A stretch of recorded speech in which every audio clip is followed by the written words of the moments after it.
Hi there. Good morning. And then Bye. be right back.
Theory of his multi-million-dollar.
So I don't know if more people are coming. Usually I start little bit later than this. So, um, but might as well get going.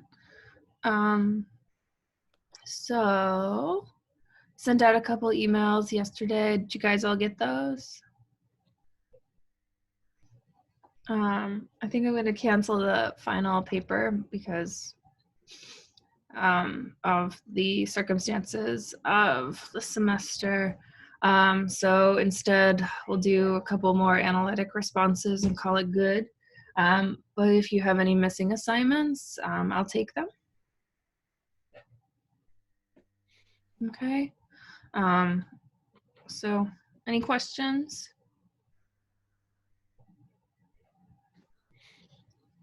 Cool.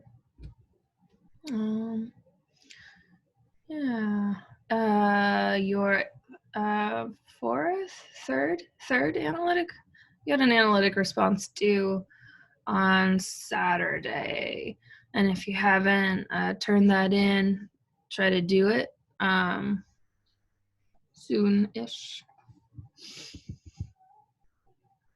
Yeah. Sounds good. Awesome. Sorry, my littlest one was up at midnight.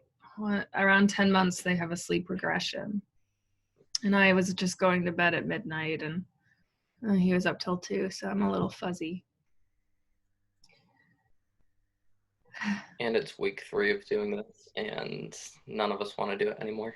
Yes, yeah, it's time, yeah, for things to, yeah, I'm tired of being in the house as well.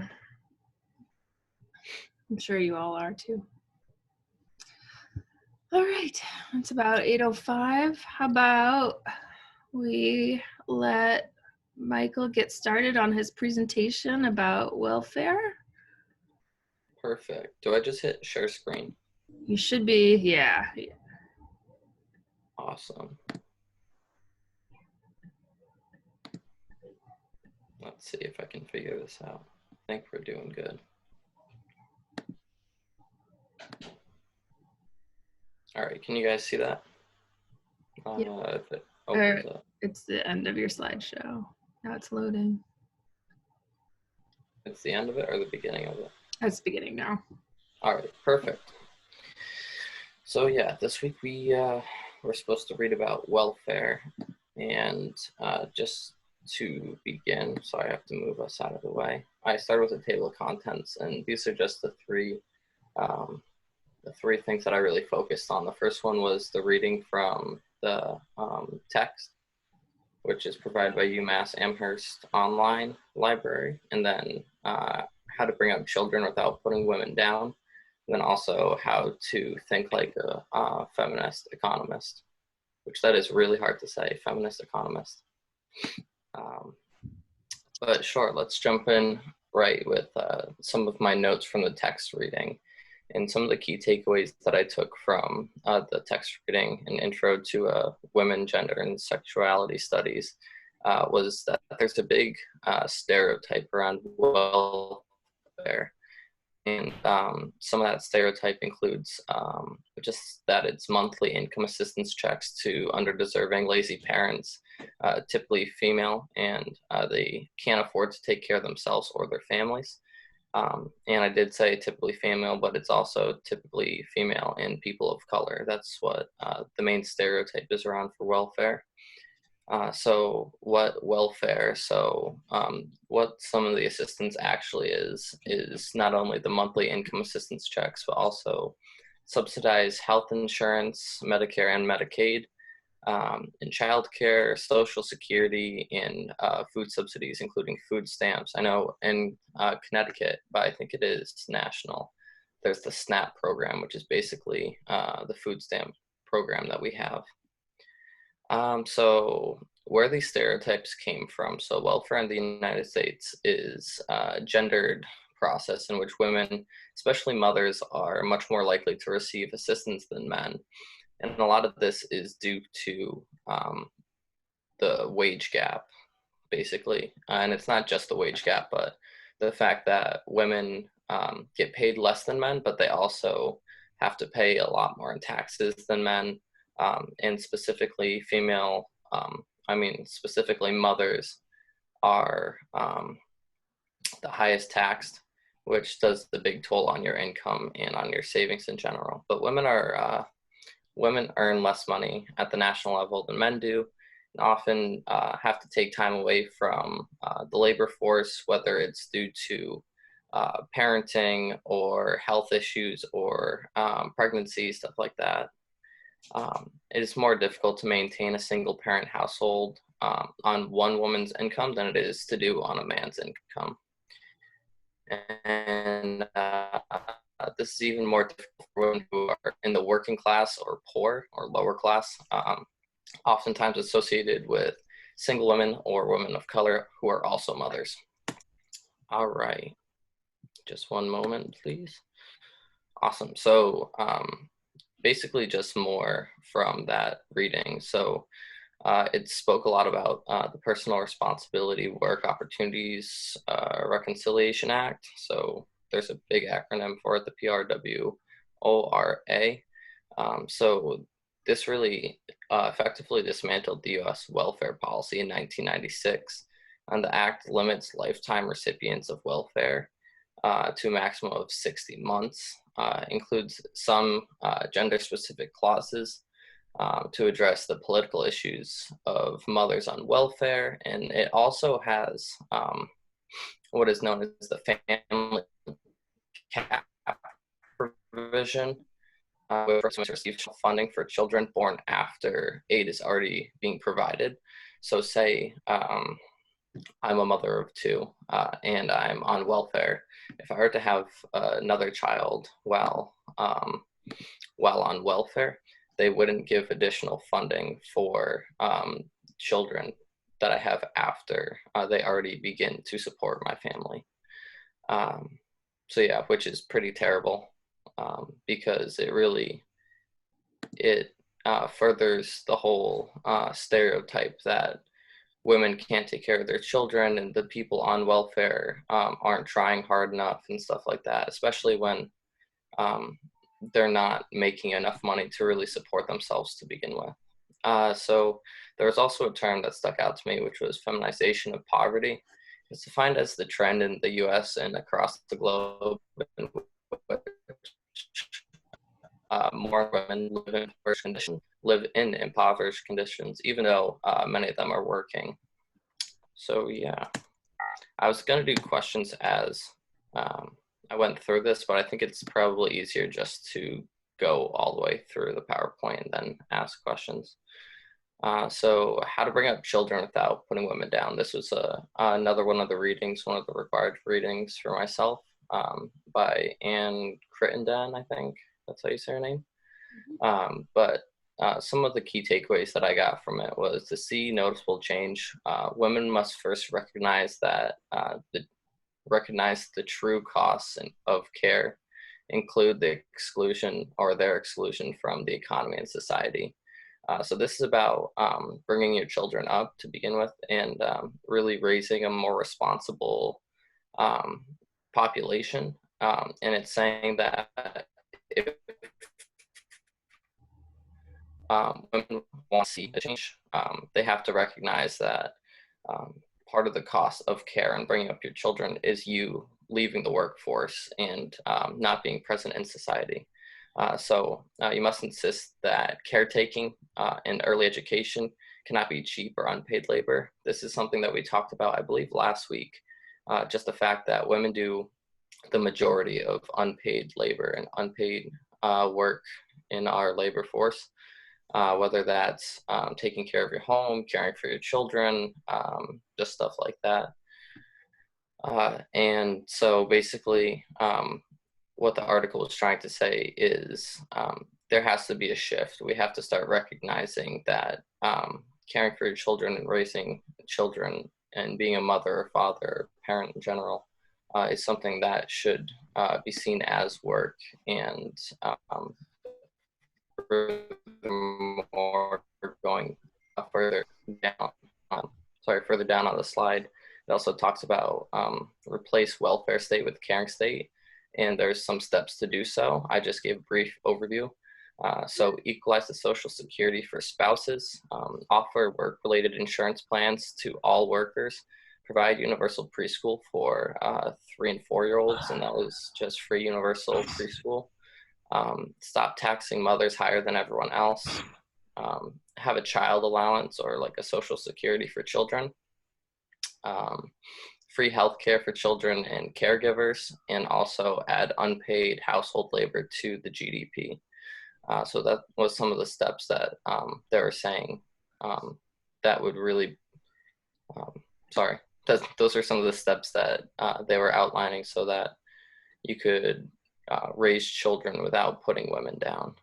But some of the stuff that I skipped in the middle was money and status gives you the better chance to stay home with your children for longer, and that's whether it's you grew up inheriting wealth or your husband has a really high paying job or your wife has a really high paying job. It gives the spouse who doesn't make as much a better opportunity to stay home with their children because they have a higher income or household income. Also, 54% of women are not entitled to paid leave to take care of their sick children. And that part of the article is talking about how a lot of children who are staying home sick, their parents can't afford to stay home with them. to really help take care of them, whether they're staying with someone else or staying home alone. I don't really know what the case is exactly. But it also said that it showed a shorter time for children to recover from whatever illness they might have. And then also shortening the work week was a big thing in the article, and it talked about how countries in Europe have shorter work weeks, and that helps you stay at home with your children, more focus on the family, and then also reduces stress level when it comes to trying to balance that second shift, or I forgot what exactly the term was from last week. I think it was second shift. But it talks about how the United States, 40 hours per week is really the minimum for full time. And it talked about how a lot of Americans were doing upwards to 48 to 55 hours a week as an average. France, the average work week is 35 hours. And then Sweden allows 6-hour work days for anyone with children who are under 8. So I said for children that are 8, but it's under 8 or up to 8. Yep. And then the next article that I read about was how to think like a feminist economist. And basically it was a lot of statistics on how women in the economy are very undervalued, and all the work really is not really shown properly. So it says women are underpaid for the work that they're performing. In many cases, the media and economics, women are severely misrepresented. So what that really meant was, one, underpaid. That's pretty straightforward. We know about the wage gap. We've learned about the wage gap, talking 80 cents to a man's dollar, which is really messed up. But it also went further to talk about how in the media and in economics, they have basically these figureheads for the woman population. So people that are really well off, like Oprah Winfrey, and they didn't say this specifically in the article, but I'm just making the connection. People like Oprah Winfrey that are really well off, and they're saying, see, women can do it too. It's not just men that can be really successful, but it's misrepresenting the whole entire population. We don't just do this with women, but we do it with people of color, mothers, and just different groups that are really set back or have a harder time. So it says women pay more in taxes due to our broken system. Also, the rise of income tax. Income tax, that says help level, but I don't think that. Help level. Yeah. Oh, help. Yes, thank you. The rise of income tax help level the gender difference. So it says because men make more money than women. So basically, when we raise income taxes, it's helping because men make more. So we're taxing more on the income. So it says that's the whole progressive way of raising taxes. And then also sales, property, and payroll taxes specifically are the most regressive types of taxes. And unfortunately, they are raised at a much greater rate than really income taxes. And it hurts the female population as well as people of color. Yeah. So I think up next is my questions. So the first question that I had for everyone, and this is regarding the stereotype of welfare, but what was your first thoughts when you think of welfare? And anyone can answer. I can't really see everyone for some reason, but I'm going to work on that.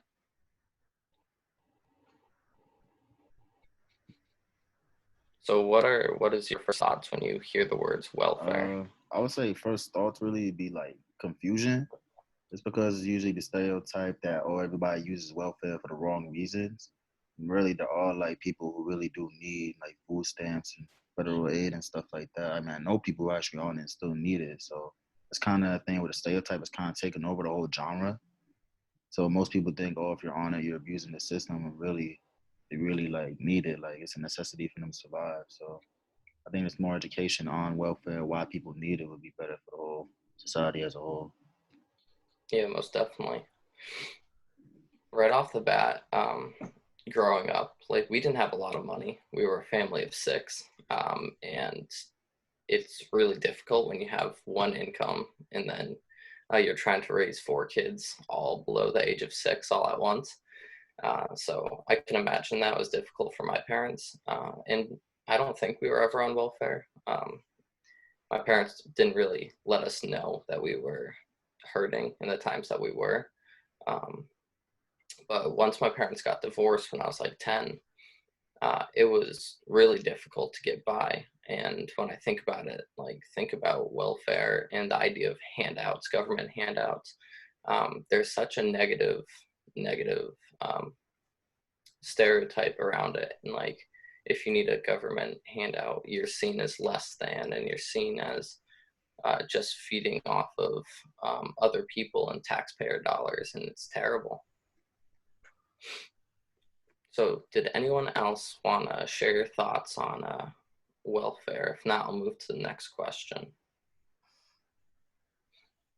Awesome. So what do we believe needs to happen to begin to equalize the gender wage gap? So this is the 80 cents to every man's dollar. What do we think needs to start happening? The steps that need to be taken to really... A lot of it is like we have to, like, as women, like we can have to close the gap ourselves to, you know, not take the first like salary offer that you're offered, and like asking for a little bit more, and a lot of it starts there. But yeah, I don't know. It's definitely a really, really big question.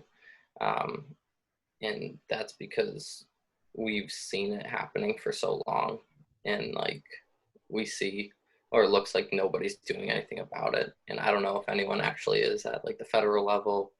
I didn't do a lot of research into that, but it's terrible that the system is so broken and it doesn't seem like someone's trying to fix it. Right. Then additionally, I think some of the things that we need to work on is, like it said in the article, really recognizing that parenting and on a lot of the unpaid work, we need to start making that part of the GDP. And we need to make it more prevalent to the people that are making laws and writing laws, especially because people that are making them normally aren't writing them. We need to make it prevalent that this unpaid work is the most important job that you can have, because that's what's really shaping our society. And that's really what I took away from a lot of the readings for today. And then finally, I had what is stopping the United States from offering better parental leave options? What do we believe that it should be revised to look like? And this is referring to like maternity leave, paternity leave, parental leave, sick paid time, whatever you guys want to talk about. I think that the reason why the U.S. doesn't offer as much is because we're such strong believers that we should constantly be doing, like, I feel like we're not workaholics, but we don't really care as much about the family life as we do about the work life. Like, it's not like I feel like our society doesn't care as much about that compared to other countries. I don't think it's fair. I think that both men and women should have the option to take time off, because depending on the situation, who even knows if the mom is in the right mental state to be caring for their child. So yeah, I just think that we should, and I think we should have more than 6 months off to heal from having a whole baby come out of us. So yeah, does everyone know what really is required by the government or required of the government to allow? Because I believe it's only 3 months in the United States. 3 months unpaid is required by the government. Yeah, I thought it was like 3 or 6. I don't know. Yeah. But 3 months is even worse because you still are healing from all of that. That's time. So The Family Medical Leave Act guarantees 3 months unpaid, but only about 60% of women qualify for that. And those who don't qualify get 6 weeks unpaid. So that's probably where your 6 is coming from. Ridiculous. That's absolutely ridiculous. It is, yeah. How do you not qualify? What was that, Jenna? How do you not qualify if you're giving birth? Like, shouldn't So that be you can only qualify for it if you've been working at your current job for a certain amount of time and you've put in a certain amount of hours in. And I think there's something else that helps you qualify. It's basically only really available to like middle class women. And so if you're working like in the service industry, or like if you're like a cleaner or working at a fast food place, oftentimes you don't qualify. You also have to have been full-time for like a year or so before you get pregnant at your current job to qualify. There's a whole bunch of stipulations. And so what that ultimately means is like only just over somewhere between half and 2/3 of women qualify. Yeah, and there's countries like And it is unpaid. yeah, countries like Canada and New Zealand, I believe, have a required 1 year paid leave. And I think the problem with, or the way that people see it as a problem is there's the expectation and the belief that the companies are going to have to back all of those, like all of the pay and everything, when a lot of that could come from different taxes, or a lot of the different stuff that you're being taxed on that's coming right out of your paycheck already. A lot of that could be pulled right from those funds as well. That's how other governments do it. But yeah, so if anyone wants to say anything else, feel free. I also included a link at the bottom. Let's see if I can get out of the PowerPoint real quick. Not really sure how to do that, but. Well, I know like my dad was on, I think he still, I'm not exactly sure, but when he was trying to get welfare, it was just a whole process because technically we didn't live with my dad. We were under like my mom's guardianship, but he still needed the extra for when we were there because we were there on the weekends. And it was just such a process, and it was so hard to get them to even give him extra for one kid, let alone both of us. So it felt like a broken system the whole time he was trying to get food for himself and like us. It totally is a broken system. Yeah, so I don't know where the link just went. I might be able to grab it in a hot second, but yeah, that's basically all I had. Take your time, Michael. All right. It's basically just a link to a website for just how welfare is distributed amongst the different states in 2020. Let me, I'll see if I can't get to it. All right, I think I got it. Let's try this. Can you guys see that? Yeah. All right. So basically it's just talking about welfare recipients by state in 2020. And basically in the paragraphs above this little, it's supposed to be the United States, but the paragraphs really explain what welfare looks like and what types of assistance is given and how you really qualify for welfare, stuff like that. So in each of these little shapes, it represents a state. For some places, I guess.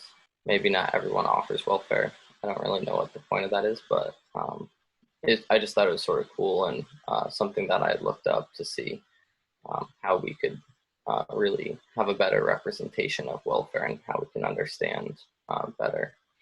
Yeah, the 1996 Act made it so that states could have a lot more power over how much welfare, over welfare itself and how much was kind of given away, which kind of doesn't make sense since it's a federal program.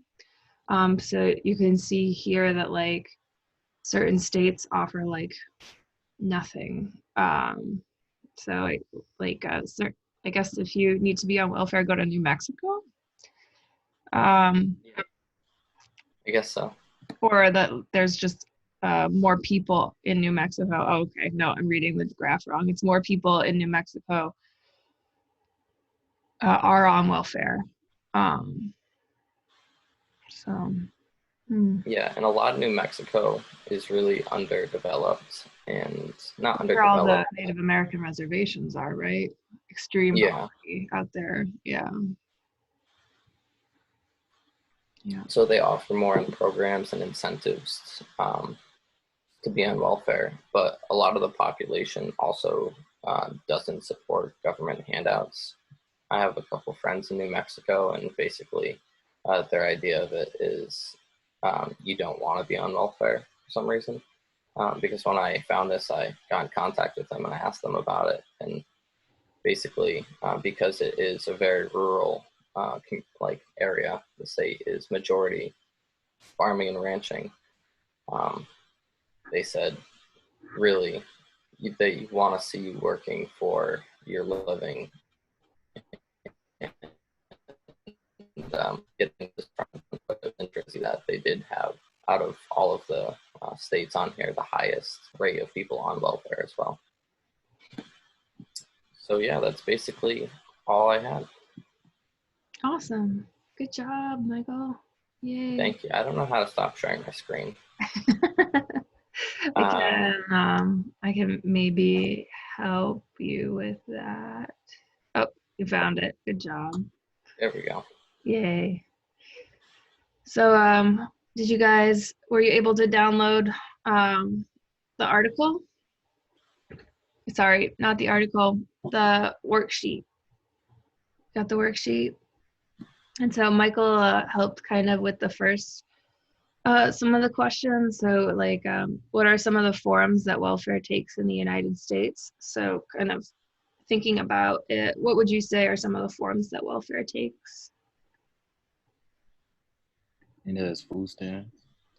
Yes, so food, good, and so like food stamps particularly, and food stamps are really interesting because everyone's like, in the government, everyone's obsessed with how food stamps are used, and so you're unable to like buy certain things with food stamps and not others, and like everyone's always like pissed off because people are using food stamps to buy like name brand food. So like instead of buying like the off brand of like tomato sauce or something, you get like a name brand.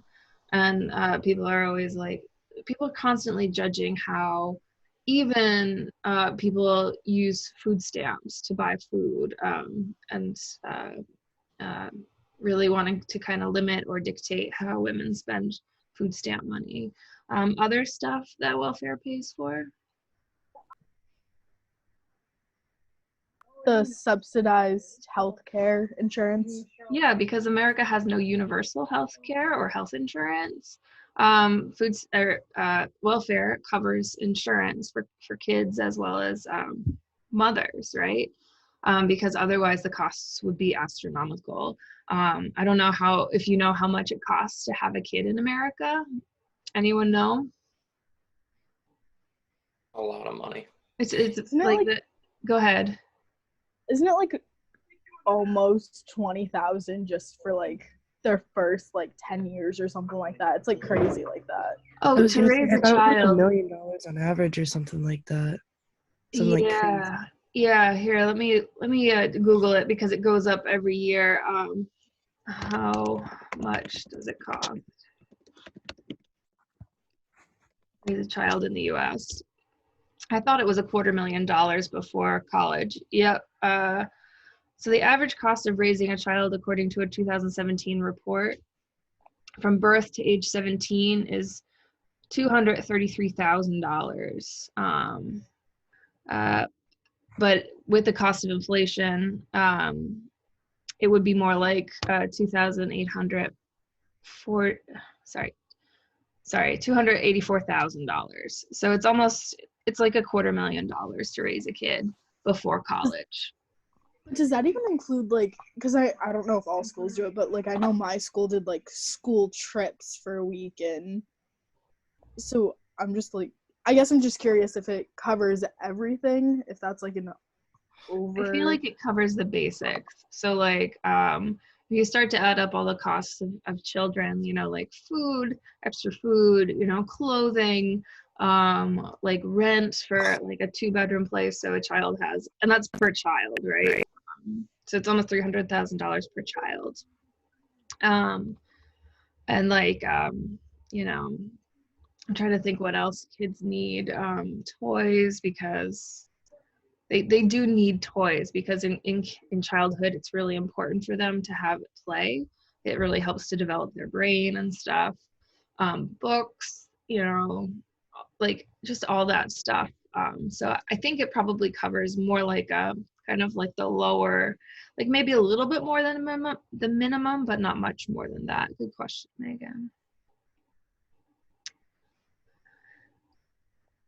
Yeah, so it covers and doctor's trips and stuff like that, gas to get them around and stuff like that.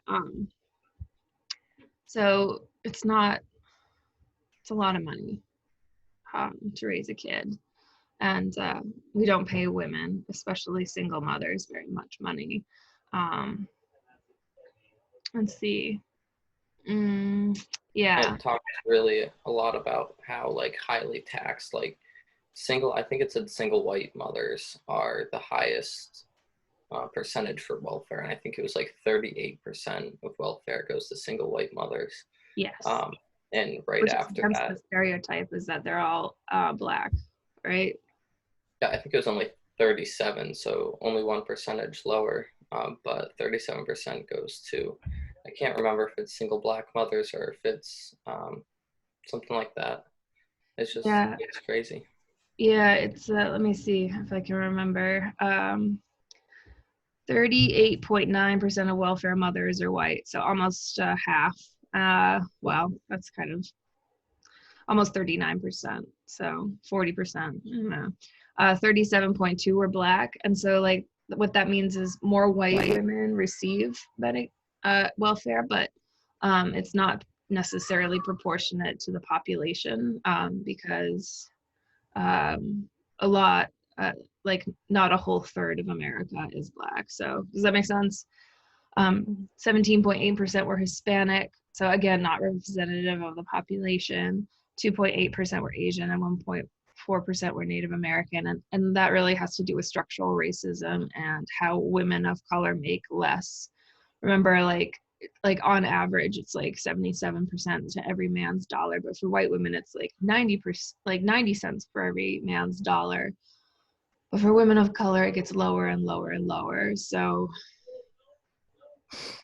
I can't remember how much it is for Black women, but I know Latino women is like the lowest. I think it's like, it could be 60, it could be 40 cents on every man's dollar. So that's why it's overrepresented. But like you said, white women are the biggest recipients, and they're often stigmatized for it. Yeah. And oftentimes, most of the women, or many of the women, not most, but many of the women on welfare are fleeing abusive relationships. So this kind of goes into what we were discussing last class about abusive relationships and how a large part of why women don't leave abusive relationships can be financial, because they don't know how they're going to support themselves or their families, right? Yeah. And then she talks about, I'm actually looking at, I think I've moved down to kind of the Exploding the Stereotypes article. So let me just check So what are some of the forms that welfare takes? So we talked about food stamps and health insurance, as well as like kind of money for things like childcare, right? Which is a huge cost.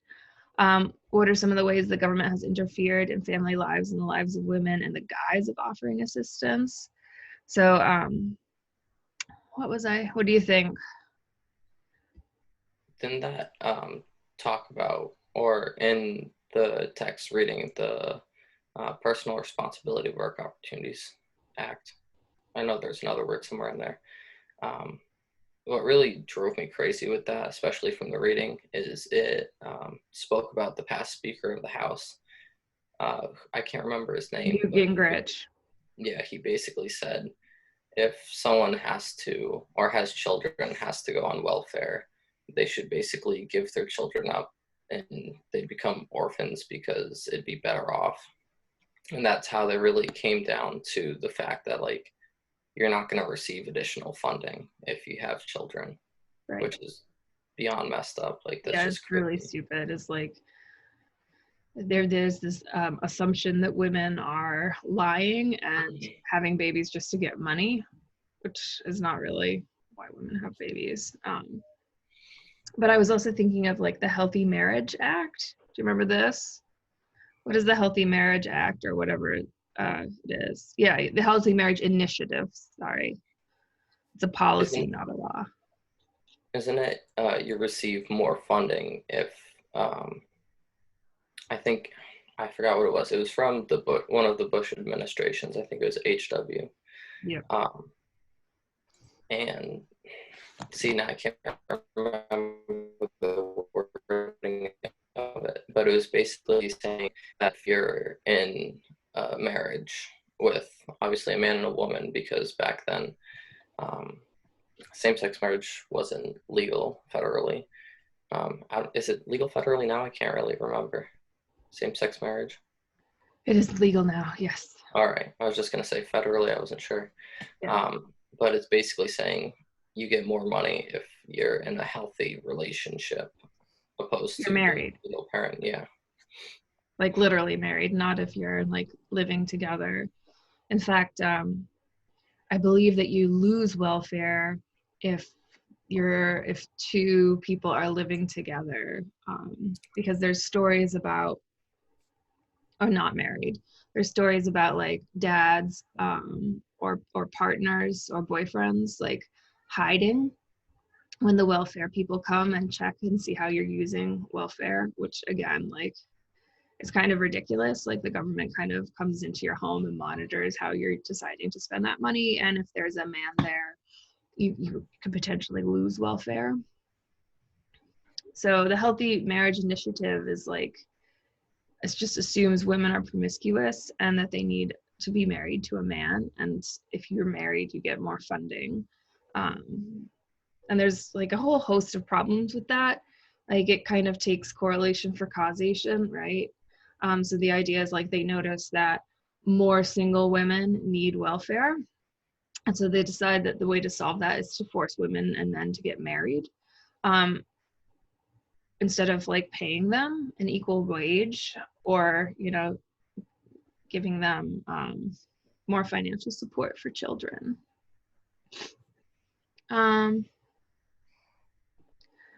Okay, I'm gonna kind of start to speed up a little bit. Okay, so feminization of poverty, Michael went through that, so that's good. White women are the biggest population that receive welfare. Welfare has changed since the 1960s and 1970s because people are actually getting less, especially if you adjust for inflation. So like the benefit level has decreased by about 1/3 since the 1970s. And usually women go on it because their children are really small, like before the age of 6, which is why universal preschool is like such a good solution. But I think one of the readings also mentioned that blah blah blah. Sorry. One of the readings also mentioned that like we expect women to work 40 hours a week, like 9 to 5 or 8 to 4 or something like that. But how when are kids in school generally? Same hours. 8 to 4. No. A little better. Really? 8 to 4, you guys think? Think about high school. When did you go in? When did you get out? 7:30 to 2. Yep. Yeah, pretty much. Yeah. And that's what I was thinking of. So 7:30 to 2. So like what are kids supposed to do, especially kids who are not yet high school age, for those, 2.5 hours after when your parents is supposed to be working, right? 9 to 5 or 8 to 4. Like, it doesn't really make sense. And also, like, what are families supposed to do all summer when the kids are not in school, and yet parents are expected to still continue working 40 hours a week? A lot of families have to scramble every year to figure out what's going to happen in the summer. And so the way we structure school just doesn't kind of line up with allowing parents to work. And this again just kind of goes with the assumption that every family is a nuclear family, which is just not right. It's not true. Okay, so she talks about how many women are fleeing abusive relationships, and that's why they go on welfare. And then she says basically that the welfare system victimizes them just like an abuser. And what are some of the ways that welfare victimizes women? What are the kind of assumptions that are made about women on welfare that are similar to an abusive husband or partner? Do you remember?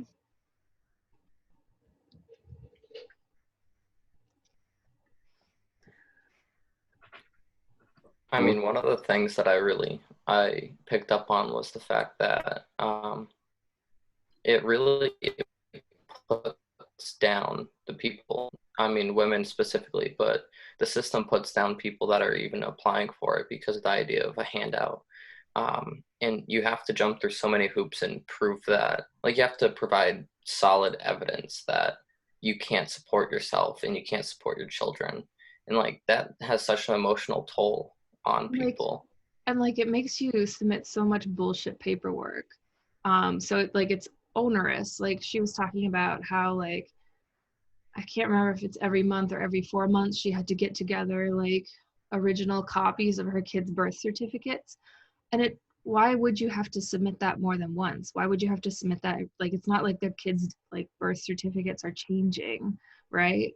And so the system really kind of watches your every move, always assuming that you're not making mistakes, that you're deliberately lying or trying to game them or to cheat them, right? And so abusers often think that women are cheating on them or dishonest or lazy, and the system assumes that completely as well. And also if you're a mother on welfare and you're being monitored by the state, that means people come in and look at you, and if you're not doing the parenting thing in the right way, they threaten to take your kids away and put them in foster care. So that is just like abusive partners, because abusive partners are constantly threatening to take the children away, right? And that's exactly what the state does.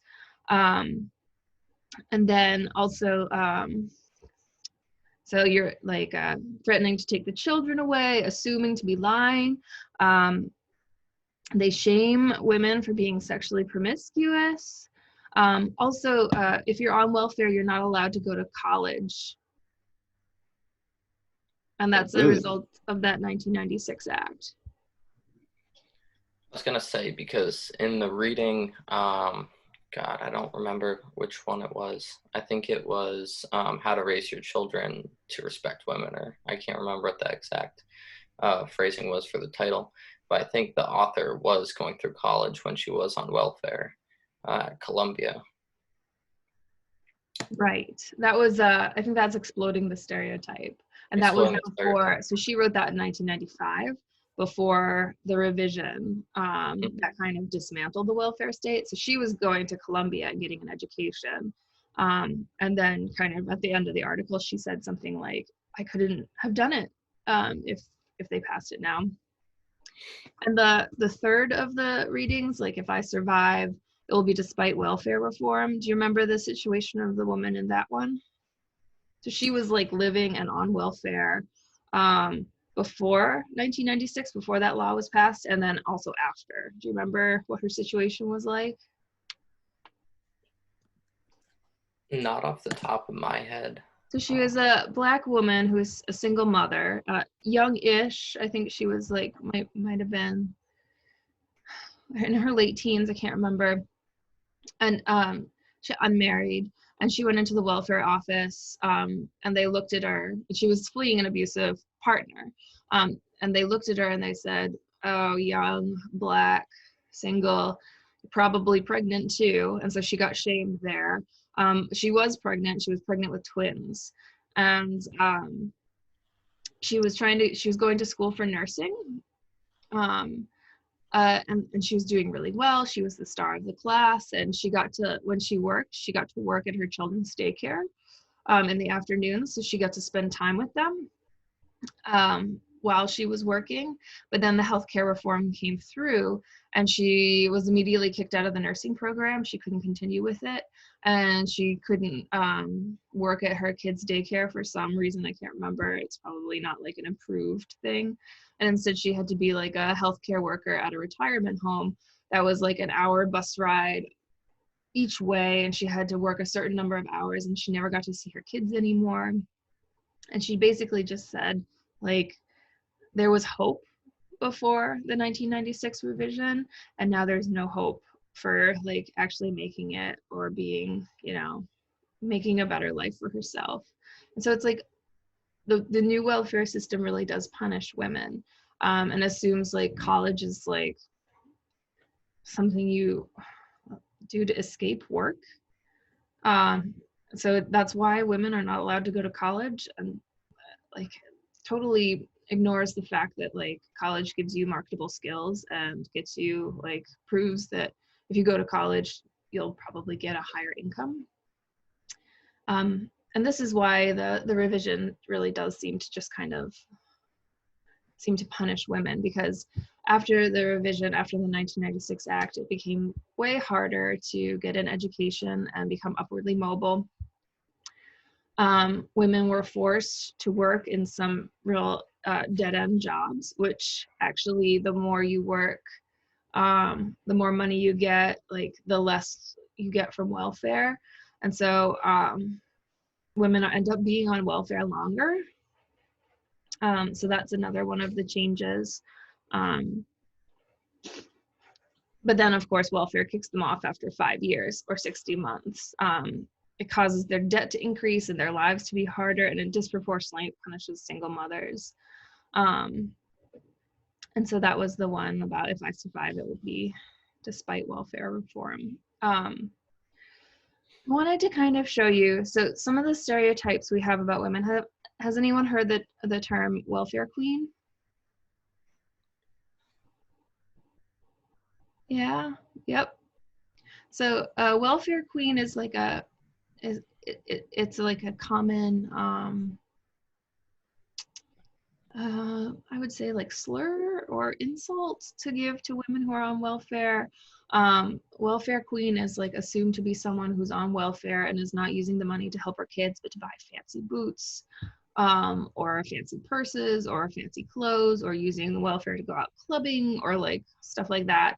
Almost always assumed to be poor Black single women who are uneducated. So we have this stereotype of the welfare queen. And I was gonna kind of give you some history of where this comes from. So if you look at the activities for today, I'm gonna kind of play you this, it's a radio story, so I'm not gonna share my screen because there's no reason to share my screen because there's nothing on the screen. But I'll play you a radio clip about this particular woman called Linda Taylor. And she was kind of the model. Okay, so let me just see how long this is. It's 7 minutes, so I'm just gonna play it. Thanks for listening to 89.7 WGBH Online. Oops, sorry. Your support- Wrong one. This message comes from NPR sponsor, Walden University. You guys hear Are it? you looking to create change in your community? A doctoral degree from Walden can help you release your greatness and make a bigger impact on a local, national, or Just kind of global write scale. down some of the things Become you more. hear about Visit Linda Taylor. waldenedu.edu/doc. From NPR News, this is All Things Considered. I'm Audie Cornish. And I'm Melissa Block. When Ronald Reagan ran for president in 1976, he railed against the welfare state, portrayed it as a broken system rife with fraud and abuse, and he singled out one woman to make his case. In Chicago, they found a woman who holds the record. She used 80 names, 30 addresses, 15 telephone numbers to collect food stamps, Social Security, veterans benefits for 4 non-existent deceased veterans' husbands, as well as welfare. Her tax-free cash income alone has been running $150,000 a year. The so-called welfare queen became an enduring trope in the debate over welfare. Some liberals called the story bogus, a fiction. Well, now Josh Levine of the online magazine Slate has investigated.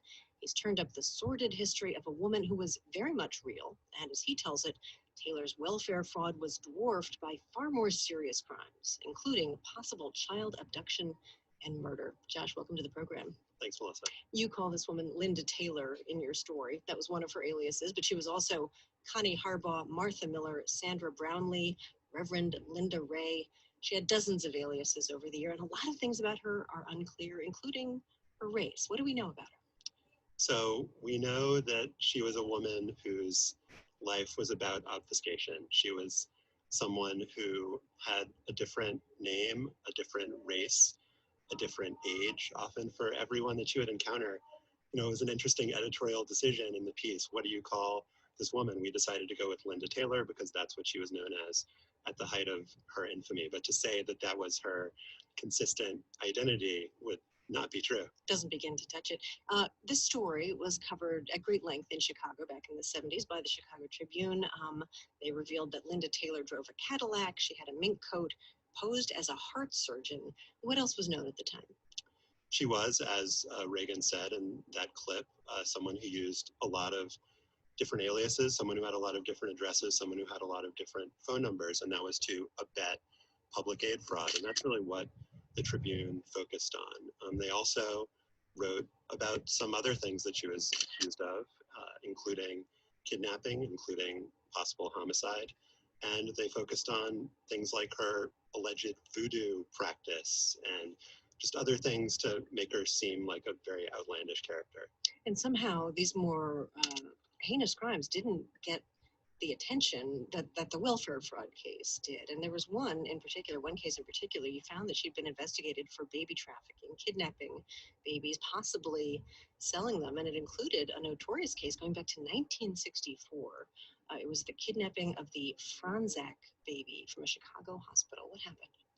There was a woman named Dora Franzak, and she had her child taken from her arms very soon after he was born. A woman in a white uniform came into the room and said a doctor needed to examine the child.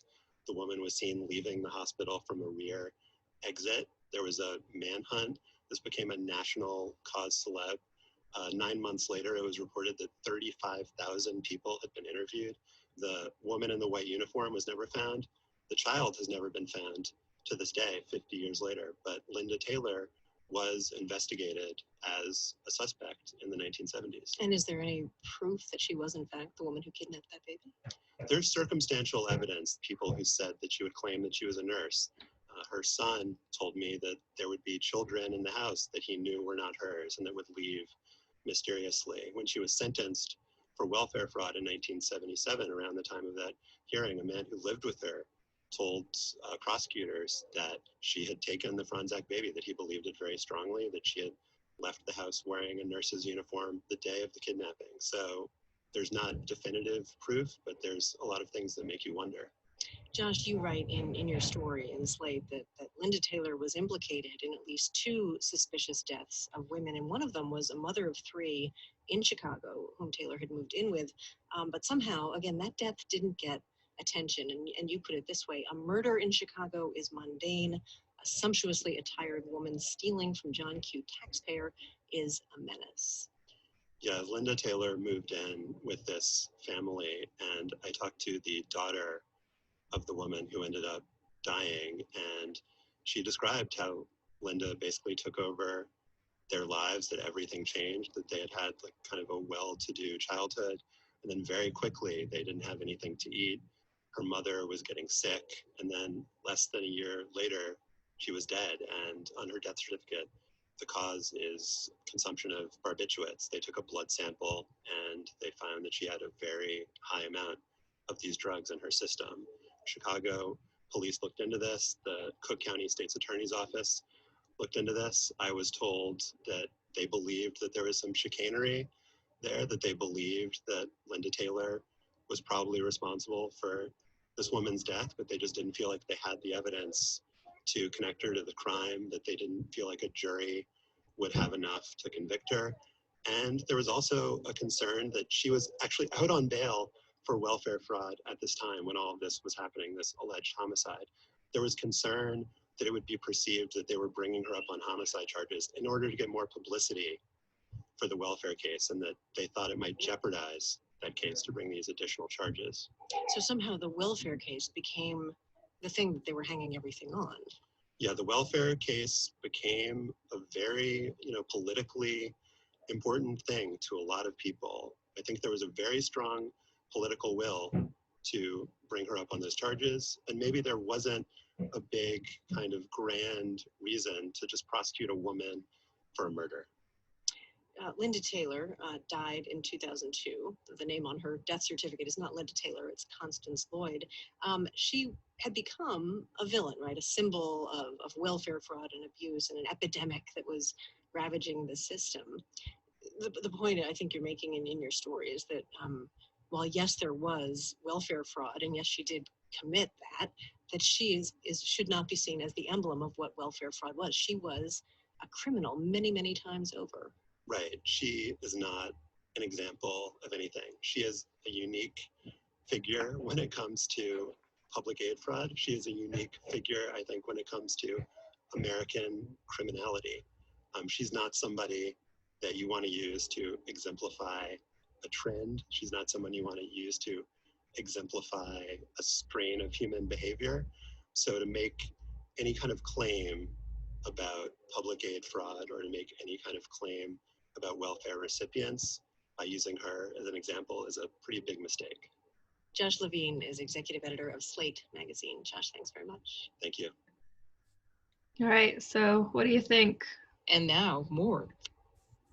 From NPR News, this is All Things Considered. I'm Audie Cornish. Sorry. Good.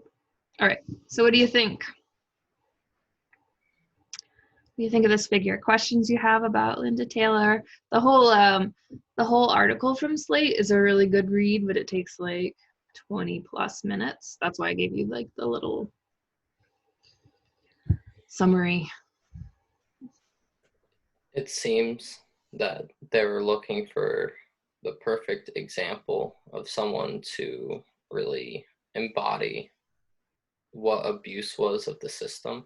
Yep. So that they could basically put her on blast and create the stereotype that like this is what it looks like. This is what welfare is doing to our society. Like this is what you're paying for. Your tax dollars are going to this, and yeah. So like Reagan was giving that speech, and he's like, she's making $150,000 a year. Remember, this is in the 70s. So it'd be like, God, it could be like $500,000 now. So if you heard that someone was making $500,000 by lying and kind of posing to the government, you'd be pretty upset, I guess. And she was driving Cadillacs, and she had the best clothes and stuff like that. And when they tried her, they did assume she was Black. She presented as Black, but they don't know what her original name was. They don't know what her original race was. if you read the full story, she was like really good at makeup, and like she's just like a huge con artist. She was gathering Social Security. She invented husbands that then died in the war, were veterans, right? So she was just like, she was really good at forging documents. And this is all before the electronic age. Remember, like, this is in the 70s and 60s, so we don't have like records. Like, a lot of the records were like only existed in one version, hard copy, and might have been lost in fires or something like that. And so, and I think she had like something like 60 phone numbers, pretended that she lived at 60 different addresses. So like she pretended she was like 60 different women and collected welfare based on that, like that she, like each of those women collected welfare, isn't it? And then she like stole a baby probably and sold it on the black market probably. Probably killed some women, but they didn't want to prosecute that because they didn't want to mess up the welfare case. And so the fact that she became, and this is Reagan's, his political machine, his spin machine, like she became the face of welfare. Like kind of like everyone assumes that if you're on welfare, you must be a Linda Taylor, right? You must be a criminal mastermind and a psychopath, and it's not even possible. It's not even clear that Linda Taylor could have done what she did in today's era of cross-checking and record keeping and electronics. So, other stuff you want to ask about Linda Taylor?